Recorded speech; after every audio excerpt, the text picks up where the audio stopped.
Hello viewers, வாழ்க வளமுடன். Welcome to SR Fashions Madurai.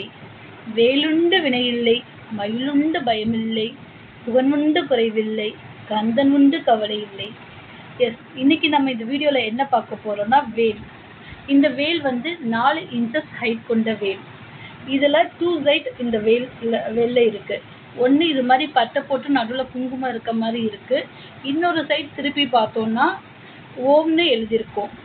So இது 2 சைட் கொண்ட வேல். ஸோ பட்டையாகவும் யூஸ் பண்ணிக்கலாம், ஓம் போட்டு நம்ம வந்து யூஸ் பண்ணிக்கலாம். இந்த வேல் வந்து டபுள் சைட் டேப் இருக்கு. ஸோ நீங்கள் கார் டேஷ்போர்டுக்கும் வச்சுக்கலாம், வேல் பூஜை அறையில் வச்சுக்கலாம், உங்கள் ஒர்க் பிளேசஸில் வச்சுக்கலாம். நீங்கள் கம்ப்யூட்டரில் ஒர்க் பண்ணீங்கன்னா அங்கே வச்சுக்கலாம். லேடிஸ் உங்கள் ஹேண்ட்பேக்கில் வச்சுட்டு போகலாம். ஏன்னா வேல் வந்து நம்மளை எப்போவுமே காக்கிற கவசம். ஸோ இந்த டேஷ்போர்டில் எப்படி வைக்கிறதுனா இங்கே வந்து டபுள் சைட் ஸ்டிக்கர் இருக்கு. ஸோ இதை வச்சு நீங்கள் வந்து கார் டேஷ்போர்ட்லையும் வைக்கலாம். இந்த வேல் உங்களுக்கு பிடிச்சிருந்தா வேணும்னு நினச்சிங்கன்னா ஸ்க்ரீனில் தெரிகிற நம்பருக்கு வாட்ஸ்அப்போ கால் பண்ணுங்க. எங்கிட்ட சிஓடி ஆப்ஷன்ஸ் இல்லை வியூவர்ஸ். இந்த வீடியோ உங்களுக்கு பிடிச்சிருந்தா லைக் பண்ணுங்க, ஷேர் பண்ணுங்க, சப்ஸ்கிரைப் பண்ணுங்க. Thank you viewers.